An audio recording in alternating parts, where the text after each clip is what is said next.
O mga kahapay, kamusta na ba ang nagdaang New Year? Eto na nga, ipinasyal ko nga pala ang aking mga kaibigan. Ay, mga kapatid pala, dito sa San Jose, Batangas. Angkat pa sila mula province sa Quezon. Sabi ko, meron ditong itlog, napakalaki. Yung kinakain ninyong itlog sa umaga, sa gabi, tsalan, eto, may mas malaki pa dyan. At eto na nga, amaze na amaze sila sa laki ng itlog na to. Tingnan! Itong maliit na bata, ayaw lumapit. Natatakot ba?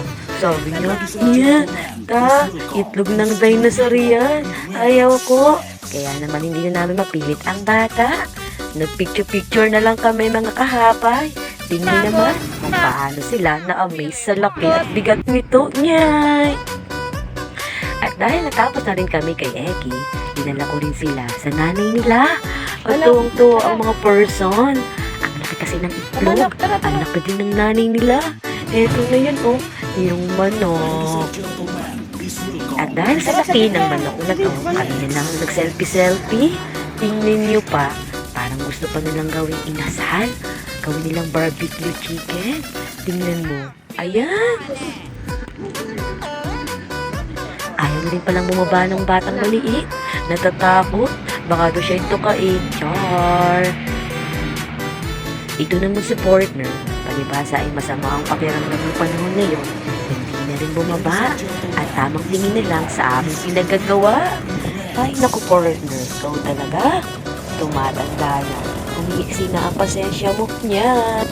Tuwan-tuwa ang mga first son ng aking mga kapatid. Dahil sa ganda nga naman, ang view dito sa San Jose, Batangas. At ari na nga, nakapamasko nga pala kami sa ninyo sa kasal. Tsuhin namin yan sa side ni kahapay. Ang dami ha, pahingi. At dahil uwian na, masaya kami. Aalis ng busog, butsyog at happy kami. Ito pa nga pala sa ninong namin sa kasal, Tito Pet. Nabusog mo kami. Yan. Itong mga person na to, hindi pa naman ako sumasahod sa pagbablog. Akala mo naman dumadakot na ako ng kaperahan. Kaya naman binigyan ko na sila ng kaunting aginaldo mula yan sa pagtitipid ko ha. Kaya ayan, yung pagpunta nyo dito, sinulitan ko na rin ng gasolina. Paano ba naman? Share your blessings. Sabi nga, diba?